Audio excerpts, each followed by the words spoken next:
Bem-vindos ao primeiro episódio do InfoCast. Nesse podcast, nós vamos falar sobre o impacto do sensacionalismo na sociedade e também sobre o jornalismo pautado na ética. Nós vamos trazer dois casos muito famosos com relação ao jornalismo e ao sensacionalismo, com dois profissionais, repórteres e jornalistas aqui com a gente.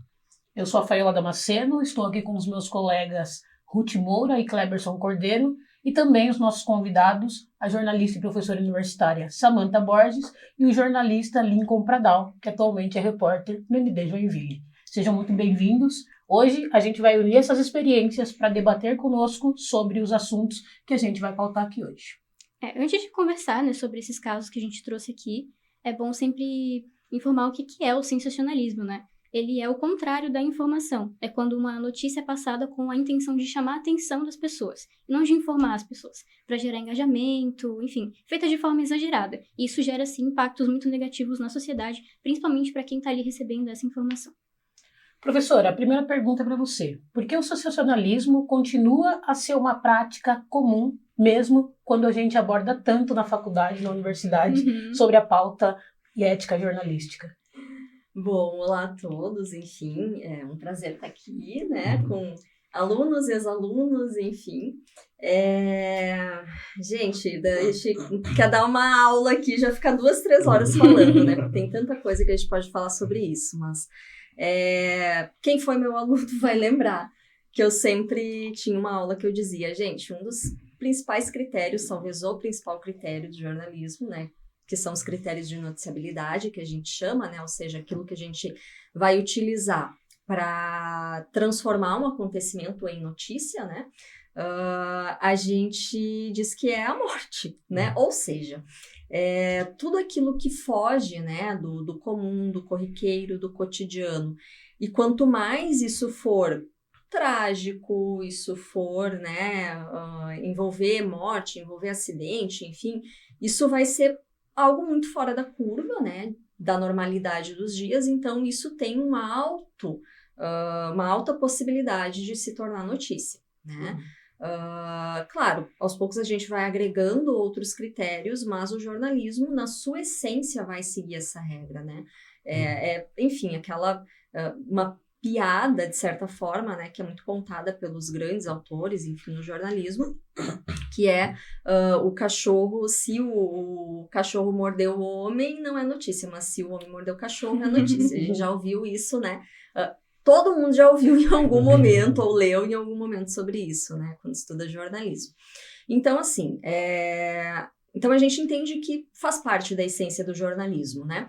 O que acontece? O jornalismo tem regras, tem normas, tem um código de ética que precisa ser seguido, né? Assim como qualquer outra profissão. Então, o que a gente tem é uma fuga, né? Um tangenciamento dessas regras quando a gente vai buscar o sensacionalismo. E aí eu acho que a gente entra numa questão que a gente estava até comentando antes, né? Que o Lincoln trouxe, que é a questão de que existe público. Então, existe no ser humano uma certa curiosidade, né? É da essência do ser humano também, né? Ter mais curiosidade por aquilo que foge muito, né? Daquilo que é a normalidade. Então, a gente tem aí a união de dois lados se encaixando, né? O jornalismo, que tem isso na essência, e o público que também, né? Enquanto ser humano, aí vai trazer essas questões. Então, assim, o que a gente tem, né, e a gente pode trazer historicamente, né, no jornalismo, décadas aí de 80, 90, no Brasil, influenciado também, né, por jornalismo, o jornalismo no Brasil é muito influenciado pelo jornalismo norte-americano. A gente tem um auge de programas televisivos, né, que vão ter uma abordagem sensacionalista dos acontecimentos. Não vou nem dizer das notícias, vou dizer já, né, dos acontecimentos de modo geral. E que aí vão utilizar diversas estratégias, né, como imagens muito fortes, chamadas, né, que são ali impactantes, né, e que vão automaticamente chamar muito a atenção do público, né. Só que aí a gente caminha um pouquinho e a gente pensa, nossa, mas o jornalismo nessas últimas décadas caminhou bastante, né? Evoluiu, enfim. Inclusive tem coisas que há pouquíssimo tempo a gente vê diferentes, como, por exemplo, você não dar visibilidade para um atirador né? Uhum. Então, isso é coisa recente de 1, 2 anos atrás, assim. Sim. Então, o jornalismo tá vivo, tá evoluindo o tempo todo. Mas acontece que hoje a gente tem a internet, né? E aí a gente tem o Velho Oeste ainda, né? É nessa Podemos fase chamar que a assim. gente pode dizer que a gente tá no jornalismo da internet, assim, porque ao passo que a gente tem um espaço incrível, né, para o desenvolvimento, para um jornalismo independente, né, que não vai estar ali tão preso às grandes corporações, né, grandes conglomerados jornalísticos, ao mesmo tempo a gente tem também a possibilidade, então, de qualquer pessoa tornar público qualquer coisa, né? E aí, mais uma vez, a gente tem muitas vezes público, né, e pessoas, enfim, que não tem o que a gente chama, né, na academia, que é uma educação midiática, né? Então elas não sabem reconhecer o que é verdade, o que é mentira, enfim, e aí elas vão passando adiante quando a gente tem ali imagens, né, cenas fortes, enfim, sendo compartilhadas ad infinito, né? Porque depois que compartilha não tem controle, né? Exatamente. Então é um pouco disso, assim, né? O contexto que a gente está hoje, um pouco do contexto histórico e o pé que a gente está hoje, né? Acho que é mais ou menos dentro dessa linha aí. Boa. A segunda pergunta é pro Lincoln. Bom, você é repórter da ND, acho que desde março de 2023, ou desde o ano passado. E a gente gostaria muito de saber se durante o seu percurso como repórter ou como jornalista depois de formado, ou até na faculdade, ou durante a sua vida interessado no jornalismo, se você já presenciou o sensacionalismo, você já viu isso impactar alguém próximo à sociedade, se você lembra de algum caso que te marcou na época. Olha, eu estava até, quando vinha para cá, para a gente conversar, olá, para vocês, prazer estar aqui com vocês. Olá. Eu vinha pensando um pouco sobre isso e pensando da época em que eu estava do lado de lá do balcão, vamos dizer assim, como consumidor, né, de informação, de notícias, como público. E eu lembro que me incomodava muito uma característica que eu verificava em alguns programas, que era a cobertura excessiva sobre um determinado assunto, uma determinada ocorrência, tragédia, enfim, aquilo me incomodava bastante, porque eu falava, meu Deus, por que só se fala disso? Né? Por que se insiste tanto? E eu tendia a pensar e chamar aquilo de sensacionalismo. Hoje, estando do lado de cá, eu tenho uma visão um pouco distinta da que eu tinha antes, pelo seguinte, acho que a gente precisa ter o raciocínio de a demanda das pessoas para saberem sobre aquele assunto, sobre aquela informação, então a gente precisa entregar, nós enquanto produtores de jornalismo, enquanto produtores de notícia, né? Existe fato novo? Existe informação nova chegando? Para mim, esse, aliás, é o principal ponto. Né? Não apenas você insistir na notícia porque o público quer, mas insistir porque há novidade, porque há nova informação, porque não ficar mastigando algo que, enfim, tu já trabalhou durante muito tempo. Aí sim, eu acho que vale. Vale a pena. E não é sensacionalismo.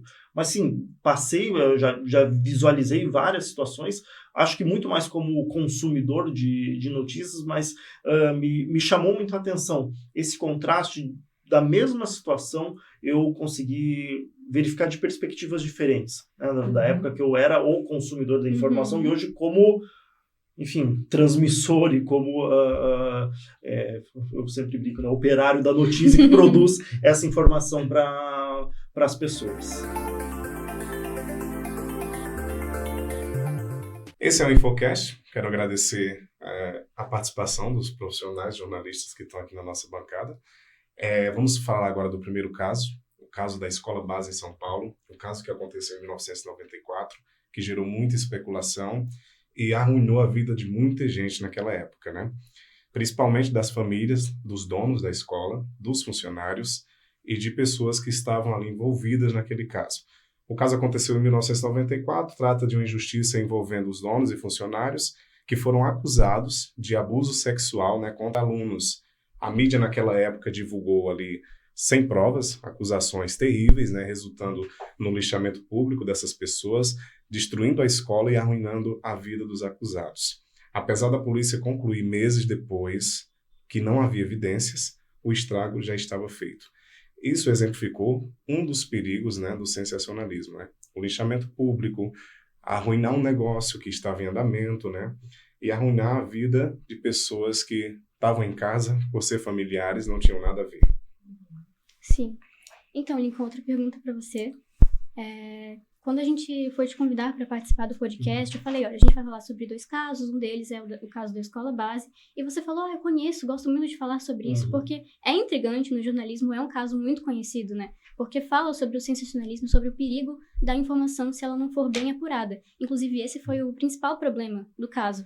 Ele não tinha sido apurado, todos os lados não tinham sido escutados ainda, só que aí foram para frente da TV falar sobre esse caso, e isso acabou afetando a vida dos acusados, que foram acusados injustamente, né? Então, o que eu gostaria de perguntar é o que você, no lugar do repórter, teria feito de diferente antes de ir na frente da TV falar sobre esse caso? É muito difícil a gente se colocar no lugar do outro repórter, porque confesso que enquanto eu estava, inclusive assistindo uma série documental sobre esse assunto, sobre o caso, e acompanhando o próprio relato do repórter, em vários momentos eu fiz exatamente essa pergunta, né? O que eu faria diferente ali? Vamos lá. Primeiro que você via que o repórter, pegando o caso específico do primeiro repórter, que é o que está aparecendo aqui na imagem, foi quem trouxe o caso à tona. Depois toda a imprensa cobriu amplamente. Né? Ele tinha um furo, mas depois toda a imprensa cobriu amplamente aquele caso. Bom, ele estava trabalhando com informações de uma fonte oficial. Sim. Era a Polícia Civil de São Paulo que afirmava que os donos daquela escola e funcionários estavam envolvidos em um suposto caso de abuso sexual. A gente parte do princípio que a fonte oficial está te passando uma informação verdadeira. Então, eu acredito que ali houve também um problema muito complicado que da fonte oficial de onde surgiu essa informação, você não tinha a certeza sobre tudo aquilo. Inclusive, eu tenho a percepção, acompanhando a forma como as coisas foram ocorrendo, acho que num determinado momento aquele delegado que estava tocando o caso, ele chegou num ponto de não retorno, sabe? Se ele voltasse atrás, ele sairia completamente desmoralizado, então não tinha como, e aí ficou com medo, mas também não podia deixar de seguir em frente. Enfim, foi uma situação muito complicada. Eu acho que nestes momentos, e em qualquer caso envolvendo crime, investigação, o jornalista não pode cair na tentação de ser um justiceiro. E é muito fácil. É muito fácil, é muito tentador, porque às vezes você se envolve com aquela notícia, você se envolve com aquela informação. E você tem, de certa forma, poder, né?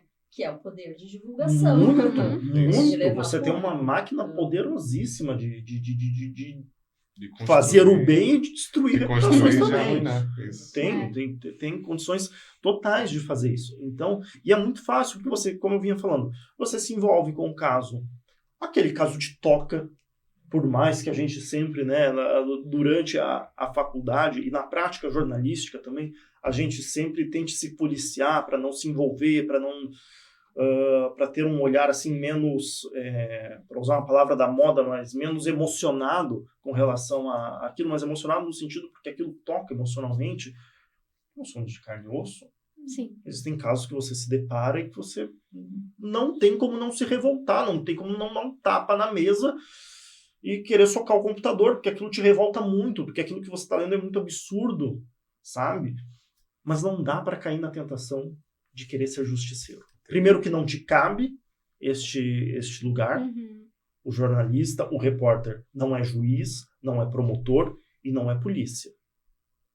Então, não pode chegar nesse lugar. O jornalismo investiga, sim, tem o dever, mas tudo isso tem que ser feito com muito cuidado e com muito respaldo também dos órgãos oficiais, de quem são responsáveis por fazer aquela investigação.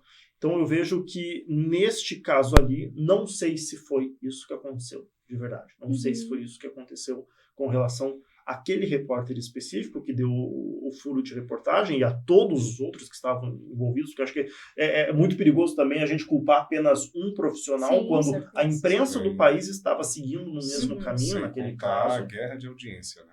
Sem dúvida Exatamente, nenhuma. é a busca pelo furo, né? Tu deve ver isso, Uhum, né? Até porque sim. você já teve, acho que, alguns momentos, né, de furo jornalístico. Recentemente, inclusive. É, Hoje comemorei mais um. Pois então, né? A gente acompanha, enfim, isso faz parte, né? Faz parte.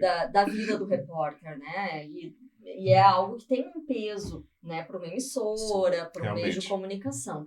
Então, existe esse processo de realmente você querer noticiar antes dos outros veículos, né? Mas é isso, não, você precisa ter um cuidado imenso. E acho que, até complementando um pouco, assim, são aquelas questões básicas que a gente trabalha em sala de aula, né? Que sempre devem ser cumpridas, As digamos regrinhas assim, básicas, né? Que é, assim, a fonte oficial. Como que você contesta uma fonte oficial? Tá, mas uma fonte oficial, então, é incontestável? Não, né? Mas, geralmente, quando a gente está ali na engrenagem do jornalismo, né, que é sob pressão de tempo, na correria, enfim, então a fonte oficial, muitas vezes você acaba se acomodando. Não, veio da polícia, veio do boletim lá, né, que vem pro veículo de comunicação todo santo dia, Sim. enfim, se veio é porque é verdade, né, você não... Mas a questão é, o repórter, ele precisa sempre desconfiar de absolutamente tudo, né? Com Então, certeza. ele precisa não acreditar na verdade. Ele precisa olhar para qualquer coisa e pensar quais são as verdades, no plural, que estão dentro desse acontecimento, né? Então, assim, concordo que é muito difícil se colocar no lugar, porque eu imagino que possa ter sido muito disso, né? Tô aqui no meio do turbilhão, desceu de uma fonte oficial, vamos lá. Com certeza não foi algo intencional ou coisa do tipo, né? Isso a gente sabe. Então, assim, é olhar para isso, né? E ver na prática como a gente realmente precisa seguir esses critérios, que são não levar em conta somente uma fonte, né? Eu acho que ele comentou, não cheguei a assistir, mas já li algumas coisas assim, que ele noticiou antes, eu acho, de falar com a escola, alguma coisa nesse sentido. Sim, né? ele alega ter tentado, mas as pessoas não quiseram dar informação. Aí ele então eu preciso soltar essa notícia de furo, e foi. Sim. E de fato, por exemplo, esse é um exemplo que às vezes eu me pergunto, putz, e se fosse eu no lugar desse repórter? Porque, assim, em determinadas situações, você dá, assim, todas as oportunidades possíveis para a pessoa falar. Mas chega um determinado momento, bom, se a pessoa não está querendo falar, é uma escolha dela, a chance, a opção, a oportunidade de se manifestar e apresentar a versão dela relacionada àquele assunto, ela teve. Você não pode sentar em cima de uma notícia e não torná-la pública só porque a pessoa que está sendo acusada, envolvida, não quis se manifestar. Uma decisão dela e você, como jornalista, você tem a obrigação de tornar aquele público. Eu acho, de verdade, que grande parte dos problemas deste caso estariam resolvidos, pelo menos metade deles, sem a exposição excessiva dos envolvidos. Entende? Sem a Isso é exposição dos importante. envolvidos. Os nomes, a imagem dessas pessoas. Endereço da casa dos diretores. Exatamente. Exatamente. Eu acho que ali é um ponto assim, muito relevante dessa história. E que Você não juntou um teria combo, esse né? linchamento público. Porque a gente tem ali, um furo de notícia, não é qualquer furo, né? É um caso relacionado aí a algo que gera grande comoção, envolve criança, envolve uma questão de abuso, enfim, então tem um combo aí sendo trabalhado para que ganhe uma dimensão muito rapidamente, assim, né? Mas é isso, né? Você ter aí também como critério, né, uma não divulgação dos nomes que eu acho que hoje a gente tem também como premissa básica, né? Você não divulga, enfim, Sim. quanto Imagina, estava no início, né? De uma investigação, Sim. enfim. Então, a gente precisa realmente ter esses cuidados aí, né? O que mais me intrigou nesse caso é que desde a primeira denúncia das mães que foram ali denunciar para a polícia, até o fim, até o arquivamento desse caso, foram só 3 meses. Em 3 meses, tudo isso aconteceu. Na minha cabeça, durou, 1 ano. Só que foram 3 meses. Então, o jornalista, ele tem esse impacto na sociedade também. e, claro, todos os relacionados. Uhum. E eu sempre gosto de lembrar, né, em aula também, que a gente tem, não é porque um acontecimento não aconteceu da forma noticiada, a questão é, quando você largou de alguma forma aquilo já é, mesmo que seja uma mentira, né? Vamos pegar as fake news agora, né? Que a gente não gosta muito do termo, mas enfim, vamos usar o corriqueiro, né? O corrente, enfim. Você soltou uma fake news. Beleza. Vamos usar o Padre Júlio, né? Que acho que foi um dos Padre Júlio Lancelotti, né? Que nos últimos anos aí teve várias fake news, né, circulando em relação a ele. Você pode ir lá, você pode desmentir, dizer que é mentira, provar que é mentira, mas o fato da divulgação em si não tem como você apagar, aquilo se torna um acontecimento, Sim, sim. né? Então, você não consegue voltar atrás. A mesma coisa é o que aconteceu na escola base. Você prova que era mentira, mas a divulgação, o furo, o que saiu na imprensa, não tem como você apagar. E a consequência que essas pessoas viveram também não. E até naquele momento, teve pessoas que se desligam em algum momento, nem viu também que foi recolocada a situação, que viu que foi uma inocência, né? Tem gente que nem acompanhou mais, porque já ficou com aquela ideia fixada na cabeça e isso fica, né? A gente está num momento de que a população acha que deve fazer justiça com as próprias mãos, né? E aí tá aí a responsabilidade da mídia, né? Porque, cara, ser linchado, aconteceram outros casos assim que a gente não vai trazer hoje sobre essas culpas que não eram reais, mas é muito isso, né? A sociedade também está sendo impactada de uma maneira bastante negativa com isso, né? Porque daí, cara, a galera quer bater, quer brigar e quer, né? Acho que é um pouco da perda da credibilidade da justiça, né? Humana ali, né? De fato, a justiça. E aí a gente acaba querendo fazer isso como sociedade, né? Eu acho que mentalmente atrapalha todo mundo, né? Sim. Acho que a gente está numa era preocupante nesse sentido. Pouco tempo depois que foi divulgado na mídia, as pessoas foram na escola, invadiram, quebraram, tentaram colocar fogo, mas não conseguiram. Então, acho que foi todo um rebuliço, né? Que aconteceu durante todos esses 3 meses. O poder da mídia na sociedade não é um mito, né? Em um artigo feito pelo advogado José Corbellino, divulgado no portal Media News, ele cita que a função dos meios é influenciar os receptores, né? E essa influência pode ser maior se o receptor se dispuser na totalidade das ferramentas para sua análise. Professora, pergunta para ti agora. Como você acredita que esse sensacionalismo, né, ele impactou a percepção da justiça com relação a esse caso? Você acredita que isso afeta negativamente a sociedade? Então, vamos lá, né? A gente tem uma teoria muito corrente, assim, durante muito tempo na academia, né, no jornalismo, que é da mídia como quarto poder, né? Então, a gente tem os 3 poderes, né? Pelo menos no Brasil, a gente tem essa divisão, né? E aí a gente teria o jornalismo como um quarto poder no sentido de que é uma instância, né? Uma instituição, digamos assim, social, que tem a função de fiscalizar os outros poderes, né? Então, existe um perfil muito fiscalizador, né, do jornalismo e os jornalistas como fiscais, né? Fiscais do quê? Se os outros poderes estão trabalhando, né, da maneira como devem, ou seja, para servir o povo, né? É para isso que a gente tem os 3 poderes. Então, automaticamente, o jornalismo também estaria dentro, né, dessa linha de servir o povo no tocante a fiscalizar os outros poderes. E sim, com certeza o jornalismo né, e a mídia é uma grande influenciadora, né? Mas eu gosto sempre de ser positiva, tá? Eu acho que sim, pode influenciar negativamente, mas a gente tem também um viés muito positivo da mídia, afinal é através dela que a gente se informa sobre o mundo, e não só se informa, mas a gente também constrói pontos de vista sobre o mundo, né? O que a gente sempre orienta, né?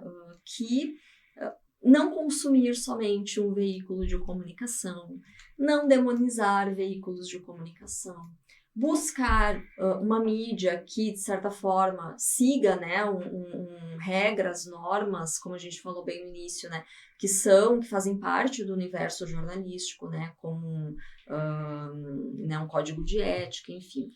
A partir disso, a gente começa a ter um jornalismo que, sim, é positivo, né, e que vai trazer à tona, que vai dar visibilidade para aquilo que é importante para a população, que está dentro do interesse público, né?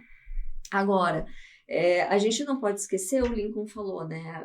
Olha, a gente é um ser humano que está ali, né? E aí a gente sempre gosta de trazer para a discussão polêmica, né? A imparcialidade.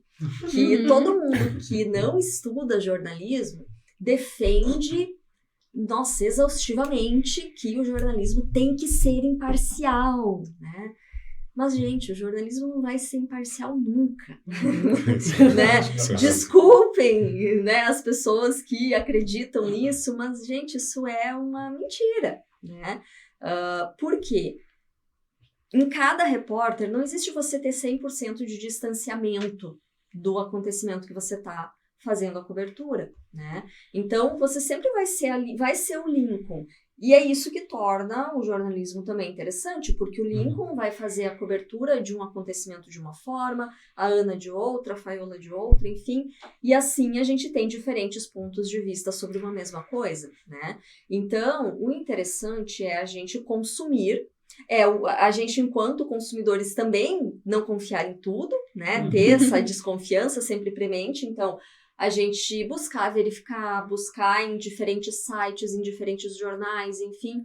E a gente sempre defende, né, que o objetivo, na verdade, do jornalismo é oferecer a informação e o consumidor, né, ele ter a capacidade de pensar criticamente por ele mesmo e concordar ou não. Né?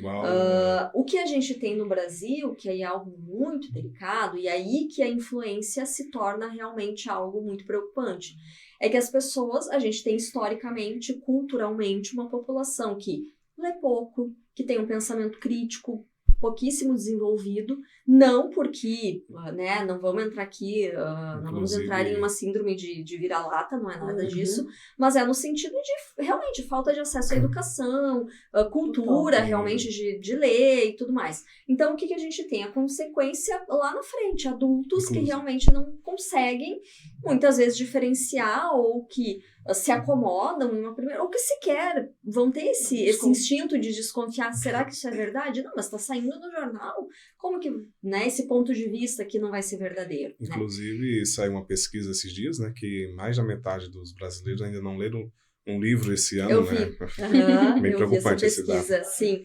E aí ainda, já vou te passar que eu vi que tu tá querendo complementar. Assunto bem... Eu quero comentar essa discussão. E aí a gente entra na questão que até eu esqueci agora, então vai, eu deixar pra ti. Não, mas eu queria trazer por uma outra perspectiva, que é do uso que as instituições fazem também da mídia e da exposição que a mídia oferece. E aí existe um fator sobre o qual nós não temos nenhum controle, nós, eu digo, enquanto imprensa, que é o fator da vaidade, o fator do ego. E aí eu me pergunto se talvez no caso daquele delegado, este aqui, da história da escola base, no começo não tenha ocorrido algo parecido.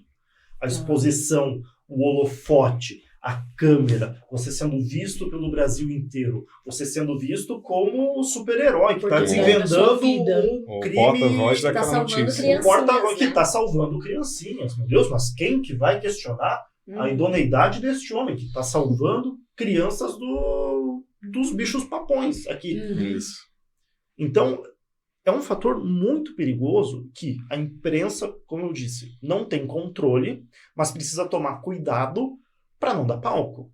A gente tem casos recentes que aconteceram no Brasil, nos últimos 10 anos, meu Deus, só falar em últimos 10 anos é até assustador, mas sim, nos últimos 10 2014. anos, em que autoridades assumiram para si um papel de super-heróis e super-heroínas receberam este poder, vamos dizer assim, inclusive de setores da imprensa, de setores da mídia, e a gente viu tudo o que aconteceu no país.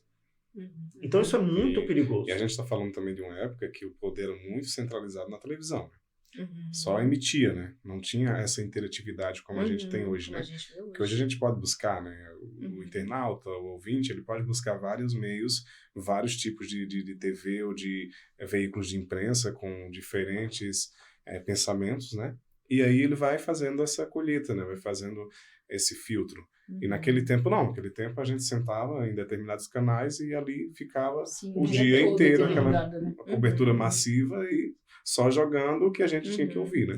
Mas aí, eu lembrei o que eu ia falar, né? Que é a questão de que no Brasil a gente tem, né, uma situação muito delicada em função desse contexto, né? De muitas vezes as pessoas realmente não terem, né, uma capacidade crítica maior, enfim. E aí a gente cai no maior perigo, que é o que a gente tem hoje, né? O contexto que a gente tem hoje, que é as pessoas...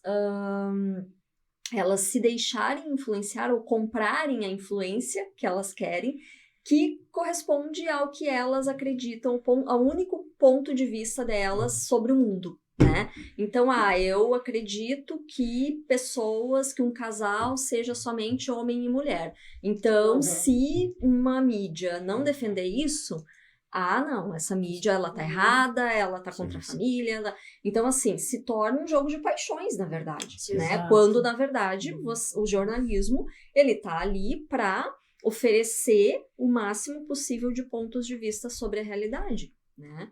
Então, acho que esse é o ponto que a gente tá hoje, né? Que é uma influência, de fato, muito complicada, mas aí eu vou fazer um contraponto para defender um pouco a mídia, né? Porque eu disse no início que eu sou positiva, gente, então vamos lá. Hoje, a gente tem, um pouco disso que você falou, antes a gente estava naquele sentido um para todos, né, que a gente fala na comunicação. Hoje a gente tem o todos para todos, né? Isso. Então, eu acredito que esse poder da mídia, não é que ele diminuiu, mas hoje ele é compartilhado, né? Então, as pessoas, elas se envolvem e elas têm também o poder de viralizar algo, né? E de colocar ali a sua voz, a sua opinião sobre as coisas e tudo mais. Eu acho isso bastante rico, né? A gente tem, claro, também o lado negativo, né? Que qualquer coisa pode se tornar, né? Ganhar visibilidade. Mas eu acho que esse é o caminho, né? A gente trabalhando com essas possibilidades, mas tendo uma educação midiática, né? Eu acho que a gente consegue encontrar um caminho mais positivo, né? Pro jornalismo como um todo e para esse jogo de influência, né? Que a gente tem do jornalismo sobre a sociedade, que era a pergunta lá do início, que a gente foi indo, né? Só fazendo um complemento ao que a professora Samantha comentou, inclusive trazendo um pouco da realidade com a qual eu tenho contato todos os dias ali na TV. Recentemente, a Tati Sabati, que é uma jornalista aqui de Joinville, que foi produtora nossa lá do Grupo ND, ela lançou um livro que fala justamente sobre o uso do WhatsApp como uma ferramenta de interatividade. Ela esteve com a gente faz umas 2 semanas. Eu vi a publicação. E é maravilhoso isso, sabe? E a gente vê ali na prática como isso transformou. Você tem a resposta instantânea do público com relação àquilo que está sendo levado ao ar. Facilita demais também o trabalho do jornalista, porque muita pauta, muita informação chega do público, então o público conhece aquele canal e usa aquele canal também para levar a informação, e aí trazendo uma visão positiva também, porque pareceu que eu só estava falando mal mas porque de fato eu acho que é importante que a gente faça essa autocrítica, porque o que aconteceu no país nos últimos anos não foi nada bonito, a gente viveu momentos muito graves, mas partiu da própria mídia, da própria imprensa profissional, 2 situações muito importantes. Uma, a revelação de que aqueles super-heróis não eram tão super-heróis assim, foi a própria mídia, o próprio veículo de informação, de comunicação, um site de notícias que trouxe à tona tudo isso, E do momento da pandemia, desde o começo eu sempre falava, e de fato aconteceu, embora todos os percalços da pandemia. Eu acho que a situação da pandemia ajudou um pouco a devolver o jornalismo ao seu lugar de excelência, que é A credibilidade. a credibilidade, a informação apurada, checada, o jornalismo, o trabalho do jornalismo profissional em meio àquela loucura que foi o que a gente viu durante a pandemia da Covid-19 é imprescindível. Acho que a gente salvou muita vida, apesar de tudo, e apesar de, enfim, tanto o vento contrário nesse sentido, a gente salvou muita vida porque o jornalismo profissional existia e estava ali levantando a sua voz, e as pessoas olharam para o jornalismo profissional. No meio de tantas vozes diferentes, ouviu quem tinha a credibilidade. Inclusive, a gente teve um aumento, né, muito significativo do consumo de TV durante a pandemia, né? Tanto é que a gente usou isso também em sala assim como exemplo, né? De que, olha, quando o problema é realmente grande, as pessoas correm para aquilo que elas podem confiar. Então, eu acho que a questão da credibilidade do jornalismo é extremamente importante. A gente fala, a internet é um terreno para um jornalismo independente. Isso é maravilhoso. Mas esse jornalismo independente, ele também precisa ser profissional. Né? A gente não está falando aqui de qualquer pessoa fazendo jornalismo. Não é isso, não pode, gente. Desculpa, assim, ó. Não é, eu não falo isso para ofender pessoas que queiram, né? Mas é que assim, existe um curso de jornalismo, você precisa estudar 4 anos e a gente vai defender, né? Eu, enquanto professora, enfim, a gente precisa de profissionais, assim como a gente tem um médico que precisa ser formado em medicina, a gente precisa de um jornalista que seja formado em jornalismo e que aprenda todas as teorias, a prática também, a técnica, enfim, né? Então, eu acho que o nosso otimismo vai muito nessa linha, né? De que, olha, no fim das contas, você vai precisar, se você realmente quer ter uma informação confiável, você precisa buscar os meios de comunicação, né, que tem credibilidade, que tem um trabalho profissional. Né? Isso é muito importante. Boa. Ainda a gente falou muito sobre essa questão da mídia, né? E eu acho que eu vejo a mídia também muito positiva, assim, para regular tudo, né? Porque senão a gente desanda. Mas trazendo um assunto sobre a escola base, que foi em 2022, o filho do casal deu uma entrevista para o UOL. E aí ele comentou que a Hebe Camargo desejou a morte dos pais dele, e nesse mesmo dia, mas ele teve um derrame nos olhos, né? E aí foi decretada a prisão preventiva nesse mesmo dia da declaração da Hebe, né? E aí o Lincoln estava falando desse palco que a mídia dá e etc., muitas vezes para esses casos, para essas autoridades, e corroboram para uma decisão, prisão preventiva, naquele dia, naquele mesmo momento, porque assim, a mídia está pressionando, a polícia vai agir, uma vez que a gente entendeu que eles são culpados, né? E como vocês veem essa parte da responsabilização, né? Quem aí tem que ser responsabilizado? É a mídia? Sei lá, na época a Hebe estava talvez no SBT, não lembro em qual emissora, por exemplo. O que acontece nesses casos que vocês já viram acontecer e o que vocês acham, né? Qual é a concepção de vocês para essa responsabilidade depois? Sinceramente, quer Não. começar? Desculpa. Vocês botaram 2 geminianos que falam muito pra conversar juntos. Gente. Eu nem lembrava. Bem lembrado. Sinceramente, dos 2 geminianos. O delegado. Tá. Naquele caso. Porque um caso tão delicado como aquele, se tratando de crianças, principalmente, tinha que partir do princípio que deveria ser tratado com sigilo, segredo de justiça. Segredo de justiça. Está falando de menores de idade. As supostas vítimas eram crianças menores de idade. Você precisa preservar, sobretudo, aquelas crianças. A vida delas, a identidade delas, a privacidade delas. É claro que o jornalismo,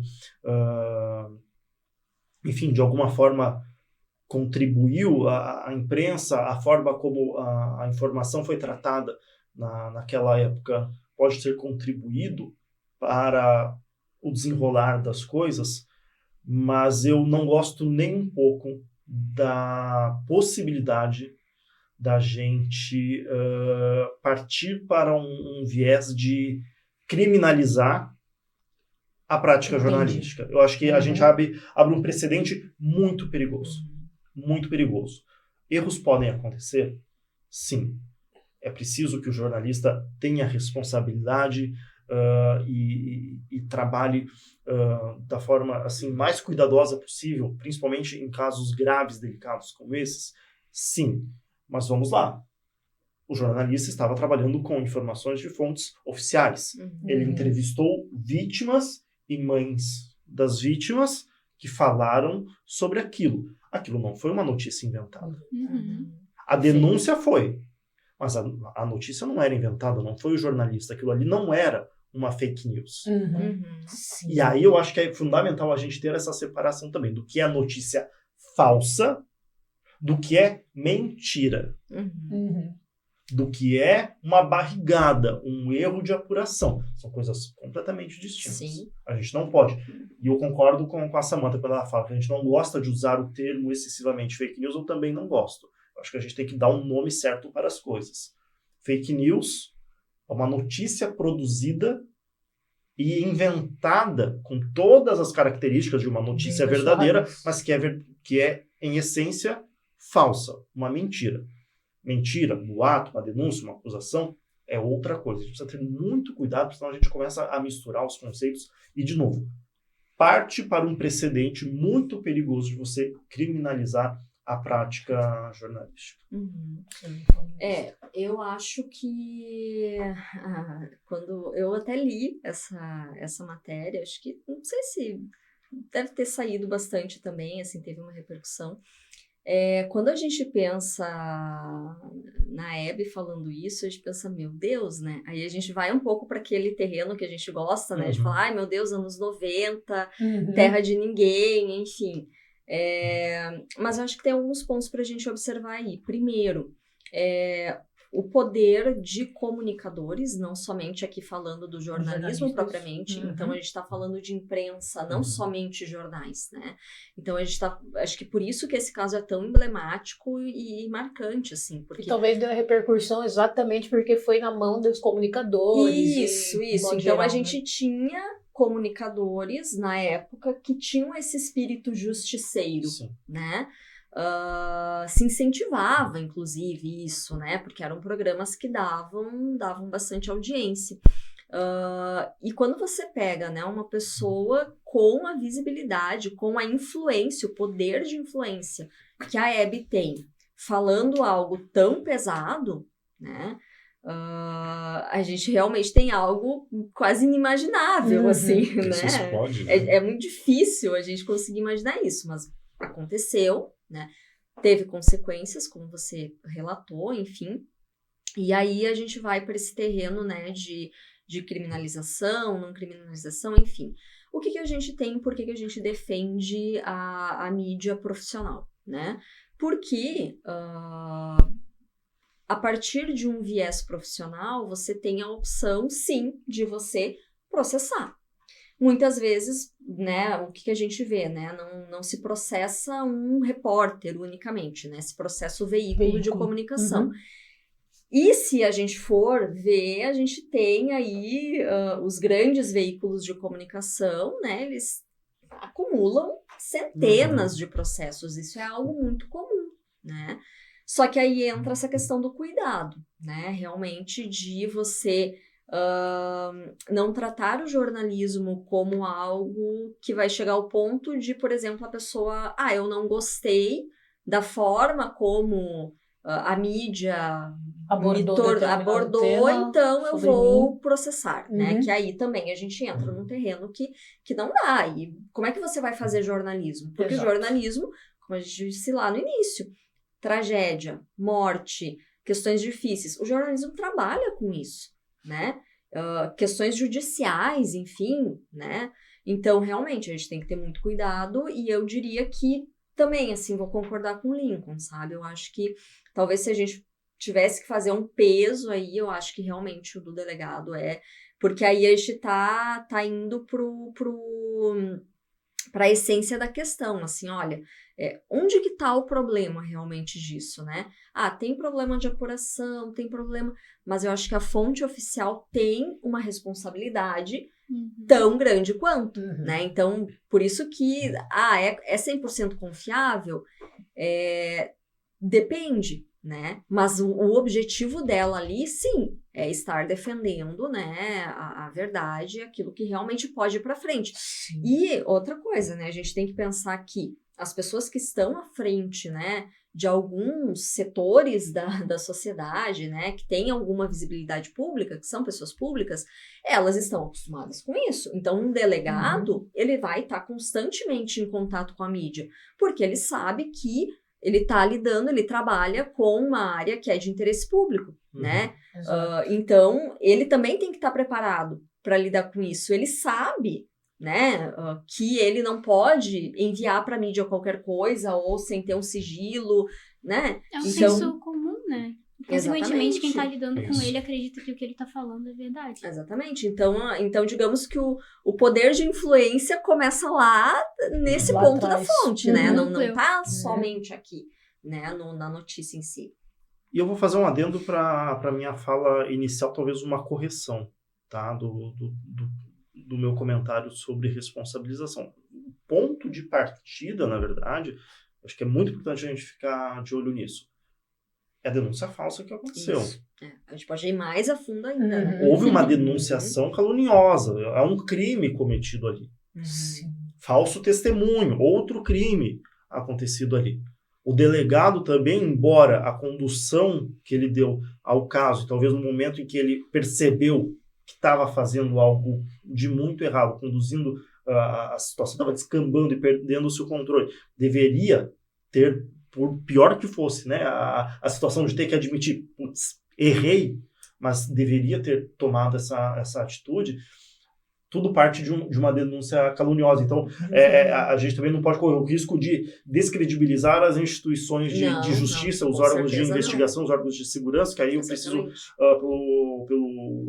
pelo contato que a gente tem com essas instituições bastante frequente, a gente precisa também reconhecer a importância e o trabalho extremamente profissional que essas instituições e que essas pessoas que estão à frente dessas instituições, Polícia Civil, né, que faz um trabalho de investigação muito importante, principalmente nesses casos, né, que a gente está falando de proteção à criança, proteção à mulher e tudo mais, a gente não pode correr o risco também de descredibilizar e duvidar daquilo que uma fonte oficial está falando. A gente não pode começar também a descambar para desconfiar das instituições, porque isso também é igualmente perigoso. Então, faço esse adendo apenas para marcar que toda essa confusão ela nasce de uma denúncia falsa, de uma mentira, de uma informação que chegou. O delegado, claro, chega ali, ele vai ter a competência de investigar e apurar. Eu tenho a sensação de que ele percebeu que o que ele estava investigando era uma grande mentira muito antes de se descobrir que era uma grande mentira. Teria o dever de dizer, opa, acho que errei, falhei nesse ponto, enfim, ou ter informado único e exclusivamente que, olha, a investigação foi feita e não era nada disso. E vamos seguir a vida. Errou neste ponto. Né? Mas acho que é importante também fazer esse adendo de onde nasce toda essa confusão da escola base e também a gente não correr o risco de... E eu acho que é o cuidado, né? Porque assim, poderia ter simplesmente sido uma denúncia, ter sido apurado, talvez não ter se tornado um furo, né? Enfim, a gente tem diariamente situações, não digo como essa, mas parecidas, enfim, na polícia, né? É emblemático porque ele realmente adquiriu uma proporção, né? Que chega ao ponto da Hebe falar, né? Em rede nacional, né? Algo como isso. Então, assim, é um caso específico, né? A gente precisa considerar isso também, né? E realmente reconhecer com toda certeza, né, o trabalho que é importantíssimo, né, da polícia, do judiciário, enfim. E eu ainda tem outra coisa assim que sempre me pega quando eu penso nesse caso, que também envolve uma questão muito delicada que a gente sabe que acontece muito na nossa sociedade, que é a descredibilização da vítima. Né? Então, o impacto que um caso como esse também teve negativamente sobre casos que são reais, né? E que muitas pessoas, de repente, olharam para aquilo e pensaram, não vou denunciar, porque de repente pode se tornar uma bola de neve, uma coisa sem controle, né? E ninguém quer, principalmente em situações como essa, ter uma exposição, uma coisa desse tipo, né? Então, assim, a gente pode trazer vários pontos de perspectivas aí muito complicadas, né, nesse caso. Sim. Vou falar agora do nosso patrocinador oficial, né, que é a Casa Nostra Pizza, a sua casa de pizza aqui em Joinville, onde você pode encontrar massas finas e saborosas que só os especialistas da Casa Nostra podem fazer. O endereço é muito fácil. Rua Alegre, 123, bairro das Esmeraldas. Você pode também pedir pelo WhatsApp. Bateu fome? Aqui, cada fatia conta um pouco da história. E aqui em Joinville, a nossa grande parceira é a Arbo Studio. A Arbo conta com equipamentos profissionais e um espaço preparado para dar voz às suas ideias e projetos. Siga no Instagram, arbostudio_. Voltamos agora com a segunda parte do nosso podcast. Vamos falar agora sobre mais um caso que nós queremos discutir aqui com a professora Samantha e com o Lincoln, que é sobre o massacre de 1992 na penitenciária do Carandiru, né, onde foram 111 detentos mortos naquele dia, e a gente tem algumas coisas para trazer aqui com relação ao uso excessivo da força policial e como isso gerou repercussão e crítica sobre a violação dos direitos humanos. Além disso, a gente vai abordar um pouquinho de como a mídia, e sempre com a perspectiva da mídia, e como a gente abordou esse caso na época. Nesse caso, existem muitas alegações, né? Uma matéria desenvolvida, no caso, pelo G1, quando o caso completou 30 anos, o advogado que cuidava do caso, Eliezer Pereira Martins, ele defendeu os 74 PMs que invadiram o local, e ele disse que essas pessoas, na verdade, estavam seguindo só instruções de um superior. Eles não tinham se deixado levar pelo calor do momento, pelo poder das armas na mão. E ele citou também que preferia se referir ao caso como contenção do Carandiru e não massacre do Carandiru. Ele disse que essa palavra era um pouco errada com relação ao caso, então eu gostaria de perguntar para vocês, no jornalismo a gente entende muito a importância do uso das palavras, né? Se eu uso a palavra contenção, eu gero impacto na sociedade. Se eu uso a palavra massacre, eu gero uma outra impressão. Então eu gostaria que vocês me contassem um pouco sobre qual a importância do uso dessas palavras, até que ponto o jornalista deve seguir para ele não chegar ao sensacionalismo. Bom, vamos falar aí de discurso, né? E voltando um pouco até para a questão da imparcialidade também, né? Esse é um ótimo exemplo, o uso das palavras é um ótimo exemplo para a gente pensar no quanto o jornalismo ele não consegue ser 100% imparcial. E lembrando aqui, a gente não é contra a imparcialidade, não é isso. A gente só entende a imparcialidade como um valor, uma característica a ser perseguida, mas que a gente não vai conseguir atingir totalmente. E aí o uso das palavras entra nessa linha porque se você falar massacre, você tem um determinado impacto. Se você usar o termo contenção, você tem um impacto bem menor, né?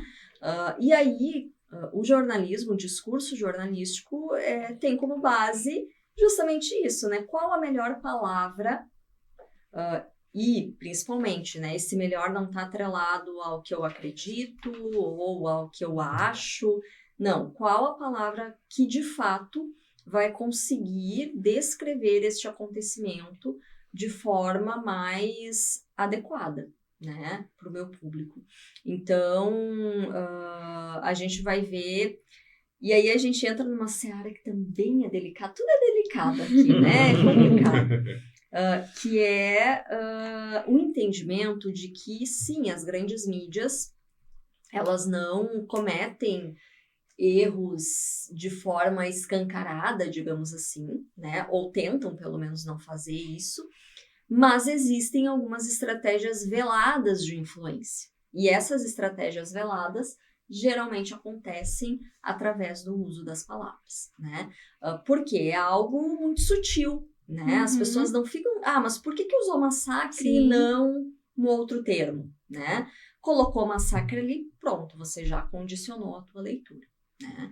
Então, isso faz parte do dia a dia, né, do jornalismo, de fato, e é extremamente importante que o repórter, que o jornalista, né, que esteja à frente de uma cobertura, de uma apuração, realmente busque, né, as palavras mais adequadas para aquele texto, né? Seja um texto para a TV, seja um texto para o site, enfim, né, para os mais diferentes veículos de comunicação.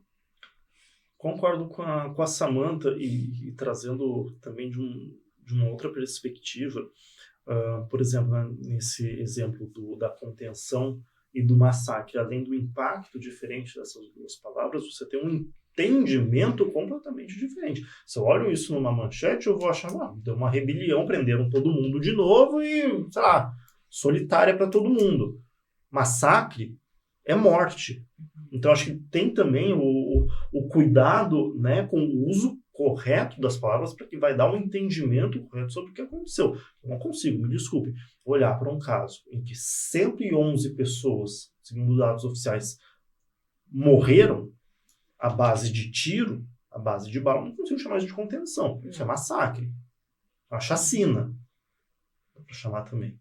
Né? Então, é preciso tomar muito cuidado para você não desvirtuar e não mudar o sentido daquilo que está sendo colocado. Senão você, enfim, começa a partir para um viés de relativização das coisas que aconteceram. Né? E acho que é muito interessante a gente estar falando sobre isso diante do momento histórico que a gente está vivendo no Brasil e em todo o mundo, né? Por diferentes razões em cada situação, porque você tem muito isso, né? Você chama determinadas situações por nomes que dão um olhar e direcionam o olhar do leitor, do espectador. Suavizar. Você tenta suavizar, ou você tenta acentuar, potencializar aquela situação e muda o entendimento sobre aquilo. Não é nem a percepção e o impacto, que também são importantes. Mas você muda o entendimento sobre aquilo. É como se mudasse a essência da história, né? Totalmente. Do acontecimento. Totalmente. Exatamente. Então... Você cria uma narrativa, né?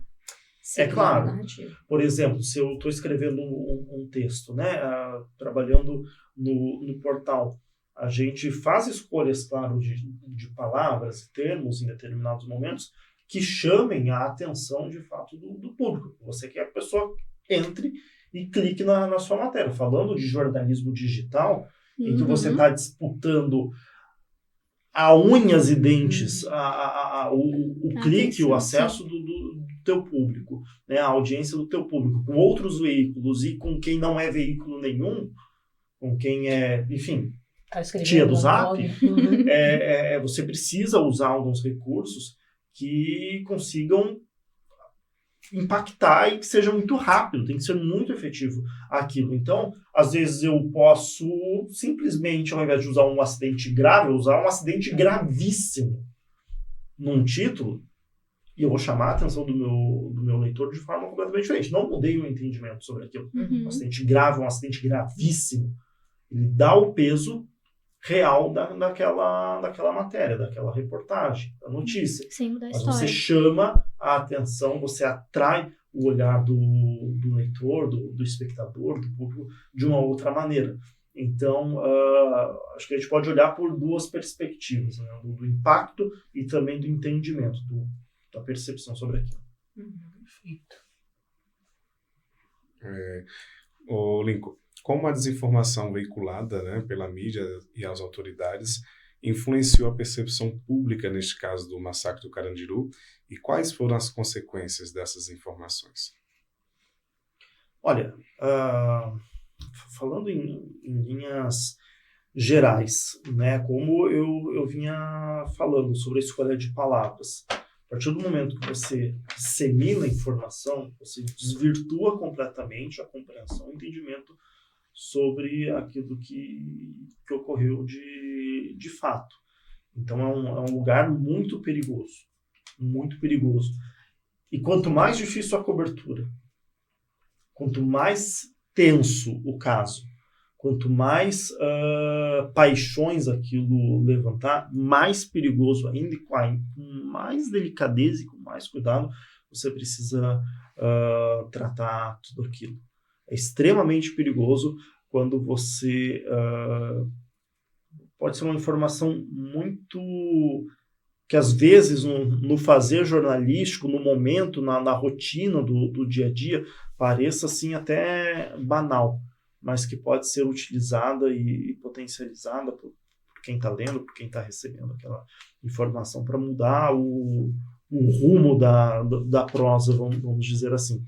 Então, no caso do Carandiru, eu vejo que passou justamente muito por isso, né, de você não tratar com o cuidado necessário aquilo. De outra forma, né, e aí trazendo de volta para o sensacionalismo, a gente está falando um pouco sobre desinformação agora, mas trazendo para o sensacionalismo, eu também não acho que, por exemplo, um caso grave como esse, né, que a gente está, inclusive aqui na nossa frente, 111 mortos, que você deva tratar sem a devida importância aquilo ali, no sentido de um caso como esse merece uma transmissão, um acompanhamento exaustivo da mídia. Afinal, para o país, né? Para o país, principalmente porque o que foi feito, a cobertura exaustiva desse caso, jogou luz a uma situação que para o resto do país, lembrando, a gente está falando de uma época em que era jornal impresso, televisão e rádio de curto alcance, para outras pessoas e outras regiões do país talvez não tivessem esse entendimento do que era um sistema carcerário completamente precário e completamente lotado, que ainda existe, mas que foi uma mudança de paradigmas a partir do que ocorreu no Carandiru. O entendimento sobre o sistema carcerário e a forma de se lidar com tudo isso muda a partir do que ocorreu no Carandiru. Então, acho que é importante também, nesses momentos de cobertura histórica, né, de fatos extremamente relevantes, extremamente marcantes para a trajetória de um país, de uma sociedade, que você tenha essa cobertura maciça da imprensa, no sentido de dar o peso histórico necessário para aquela situação, para você marcar de fato a história. O jornalismo, além de informar, ele tem um peso e tem um dever, né, a função de registrar a história também. É uma fonte de informação histórica lá na frente muito importante, então a gente também não pode perder isso de vista. E foi uma tragédia que até hoje ecoa, né? Que inspirou obras dramatúrgicas, filmes e livros, essas coisas e tal. Eu acho que um dos pontos bem interessantes de a gente pensar, até para amplificar um pouco, né, o caso, para um olhar para o jornalismo como um todo, é a questão dos interesses que existem em instituições e que, em casos como esse, tornam ainda mais difícil, né, para o jornalismo lidar. O Lincoln falou lá antes a questão da vaidade, né? A gente não tem só a vaidade, mas a gente tem aí também interesses dentro da polícia, né? Interesses dos mais variados, né? Para que ou não se divulgue ou talvez não se dê visibilidade, porque é algo que dá uma visibilidade muito negativa, né? Para a polícia, você está trabalhando ali com uma criminalização de policiais, então realmente é uma situação, um caso extremamente delicado, né? Mas que, de fato, né, a partir de um caso como esse, a gente tem impactos históricos, né, tanto em questões prisionais, enfim, mas em questões de direitos humanos, né, em como... Principalmente, eu exatamente. Acho, né? Então, realmente, assim, o jornalismo, por mais delicado que seja, por mais que existam forças de interesse agindo ali, né, isso não pode, digamos, parar o jornalismo, né? O jornalismo precisa realmente dar a atenção necessária a esses casos, né, e ser não um justiceiro, mas ser um mediador, um porta-voz, né, dessa realidade. Porque eles não teriam como informar isso para as pessoas aqui fora, né? Quando se tratam de prisioneiros, às vezes as pessoas assistem, mereciam morrer assim mesmo. Então, eu acho que a mídia é muito importante com relação a isso, porque ela mostra o que acontecia lá dentro, o que não deveria acontecer, e das consequências também. Eu acho que a gente teve aí 2 mídias nesse caso do Carandiru, que foi a mídia que queria mostrar como o Brasil negligencia as pessoas em situação de presídio, enfim, e a outra mídia que queria meio que mostrar que, cara, aqui no Brasil se morre mesmo, bandido bom é bandido morto. Eu vi um pouco isso, assim, na época eu percebi um pouco isso. Já tô com 37, acompanhei bem, tá, pessoal? Então, vi bem, assim. Nem parece. Então, eu vi um pouco isso, né? Essa atitude da mídia, que quase foi uma divisão política ali, né? De uma mídia acusando a polícia e... Que é algo que a gente vê ainda Uhum. muito fortemente. E a outra mídia muito mais mostrando corpos, entrando lá para mostrar a galera morta mesmo e para falar, isso aqui, ó, é a realidade para vocês, então aqui funciona assim, sabe? O Brasil é isso mesmo, os caras tentaram fazer algazarra na penitenciária e, cara, a polícia desceu bala mesmo e é assim que se faz. Se teve, né? é porque mereceu. Exato, fez algo exatamente. para isso acontecer. Exato. Né? Pessoal, hoje a gente explorou então 2 casos importantes aqui de sensacionalismo e, como o Lincoln Bay falou, de desinformação. A gente entrou bastante em desinformação nesse segundo caso.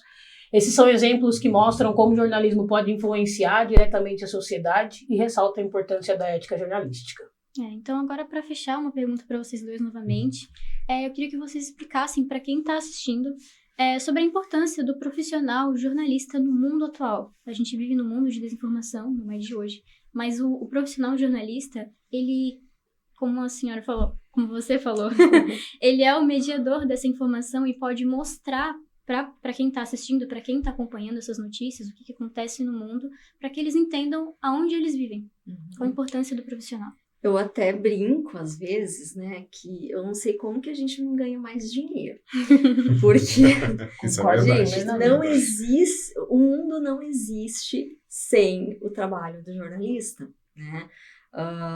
Enfim, desde que o mundo é mundo, a linguagem se torna, né, uma forma de troca de informação e de sobrevivência também, né? E a comunicação hoje, ela é extremamente importante, ela, enfim, ela destrói países, ela gera guerras ou apazigua, enfim, me corrijam se é assim a pronúncia da palavra, guerras, elas têm o poder, né, um poder, assim, imenso, né, um discurso de enfim, recém-eleito aí, né, presidente norte-americano, o peso de um grande comunicador, né?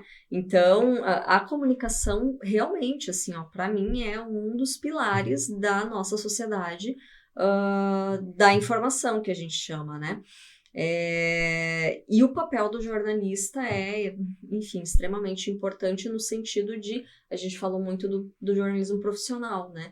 Eu acho que dentro de um certo caos informativo que a gente vive hoje, que mais uma vez eu sou positiva, eu acho que a partir de uma regulação da internet a gente vai começar, né, a caminhar para... Eu acho que a gente chega num ponto muito extremo para a partir daquilo a gente aprender e regular e organizar, enfim, né?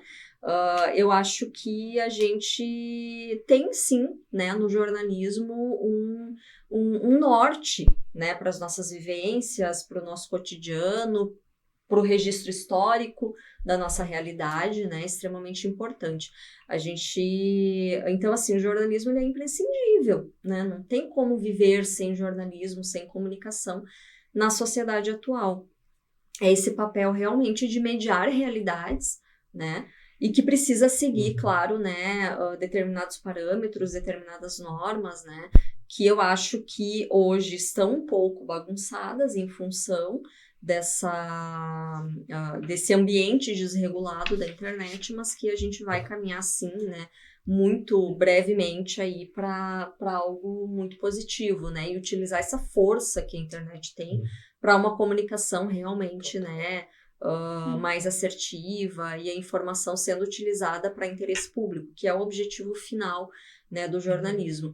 É realmente dar visibilidade, dar voz para aquilo que é importante para a sociedade como um todo, sem divisões, sem seleções, enfim, né, é para todas as pessoas, dentro das suas diferenças, né, dentro de todos os diferentes pontos de vista que é possível abordar uma realidade, ou as Eu realidades. lembro de uma das primeiras aulas que eu tive contigo, em que você falou pra turma, imagina uma semana sem jornalismo, sem comunicação, sem TV, sem jornal.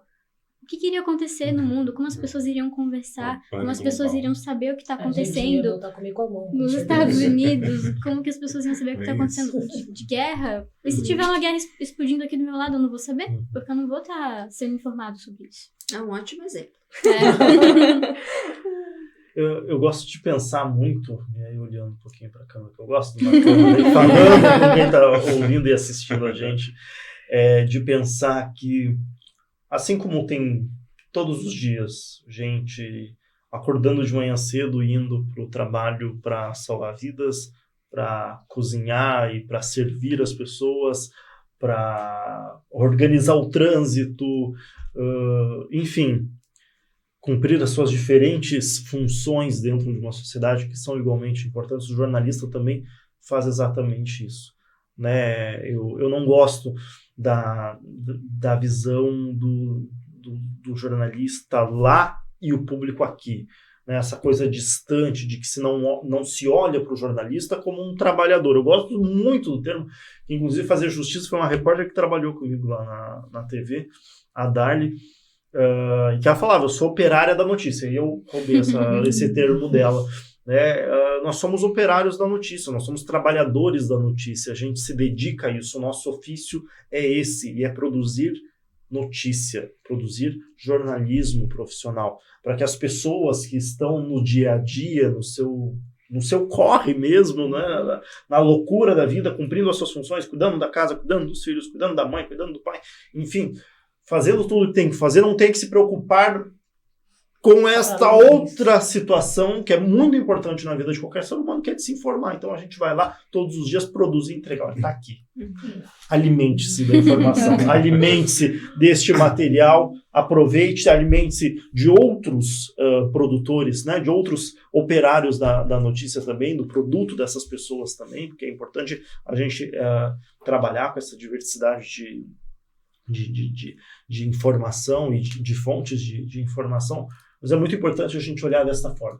Nós estamos, e o nosso trabalho enquanto repórteres, produtores, editores, pauteiros, é facilitar um pouco a tua vida, é entregar ali, igual você vai a um restaurante e você tem de bandeja, né, o alimento para você se alimentar na hora do almoço antes de voltar para o trabalho, a gente também está ali para te alimentar com informação, com notícia, no jornalismo profissional. E com essa sintonia maravilhosa de opiniões, de informação, a gente termina o nosso Infocast de hoje. Eu quero agradecer a presença dos convidados, a minhas colegas de bancada e a você que está em casa assistindo e ouvindo os temas discutidos de hoje. Muito obrigado. Até o próximo episódio.